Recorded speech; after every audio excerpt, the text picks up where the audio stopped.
what do you think of Bitcoin?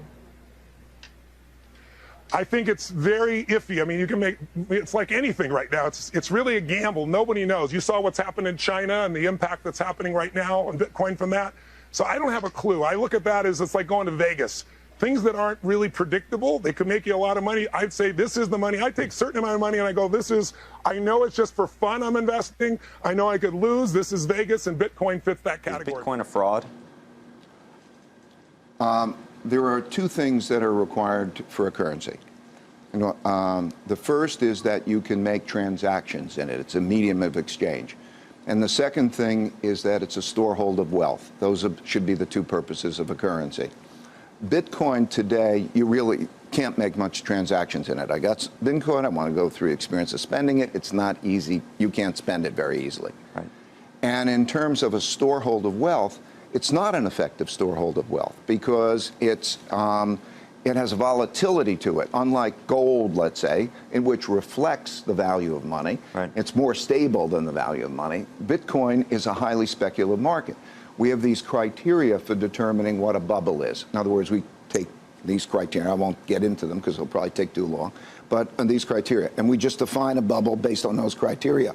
Bitcoin is a bubble, okay? Bitcoin is a bubble. It's a shame. It could be a currency. It could work, I mean, conceptually.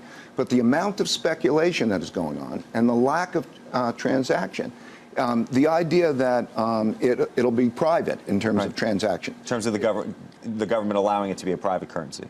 Right. In other words, people won't know what you're doing and will it be a private currency, is really questionable in terms of if you look at what's being gone on in terms of governments to examine it and so on and so forth. And then when you take Bitcoin, there are other cryptocurrencies. So Bitcoin might lose competition to another cryptocurrency. Right. And so is it a cryptocurrency bet that we're making or is it a Bitcoin bet?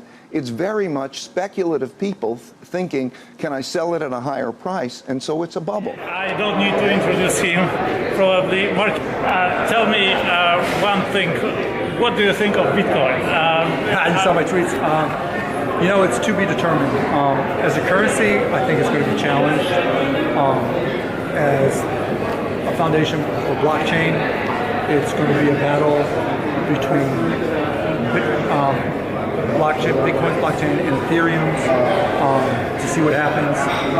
Ethereum's got a lot of corporate sponsorship and the whole idea of discovery versus privacy is going to be a big one.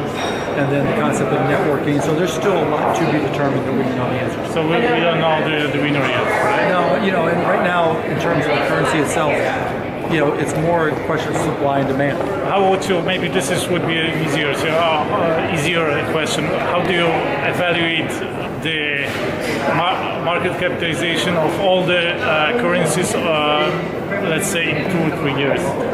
Because it's like 100 billion right now. Yeah, it's hard to evaluate because it's like the market caps during the tech bubble